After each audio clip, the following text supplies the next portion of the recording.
Pengembangan kita ada 3 ya, kalau green gasoline ini sebenarnya sudah pernah kita lakukan.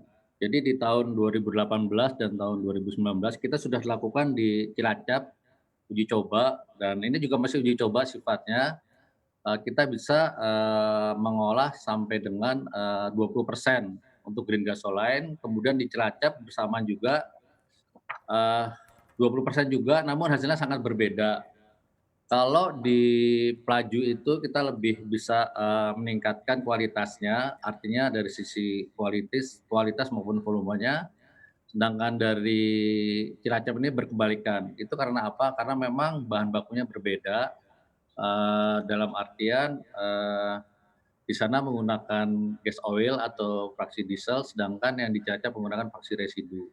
Nah itu, karena ini baru pertama kali di dunia juga, karena belum ada juga salah satu kilang yang memproduksi melakukan co-processing, dengan, bahan bakar nabati dan ini nanti akan kita sosialisasikan, kami juga akan menyampaikan hasil-hasil ini dalam simposium maupun dalam hydrocarbon magazine di internasional.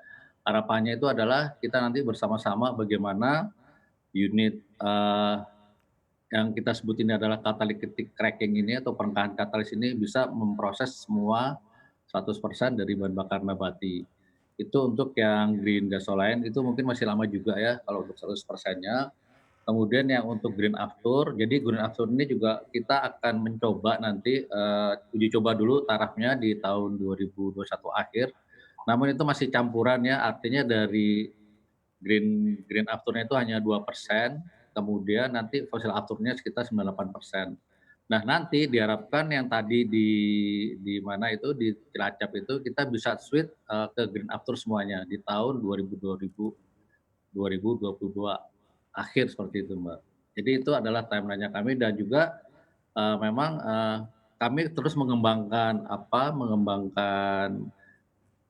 green green green BBM ini, ramah lingkungan ini juga salah satu dalam rangka untuk mengurangi, import kita juga. Dan juga, sekarang ini kan kalau kita ketahui kan kita sudah surplus kan solarnya, makanya kemarin kita berusaha melakukan ekspor ke beberapa negara-negara, sekitar seperti itu. Berapa Jadi banyak Pak begitu, yang Mbak, diekspor ke negara sekitar untuk surplus solar? kemarin kita masih baru sedikit, karena kan kita juga ada kasus Covid ini kan sehingga memang, eee, kita tidak mengoperasikan kapasitas yang besar, nah kita sekitar 200 MB per bulan kemarin itu. 200 Oke, ribu barel per bulan. oke Pak, ini ada pengamat yang mengatakan bahwa jika seluruh kilang Pertamina selesai dibangun, maka kita tidak lagi perlu impor BBM pada 2026. Pendapat Anda seperti apa? Apakah ini mungkin bisa terjadi?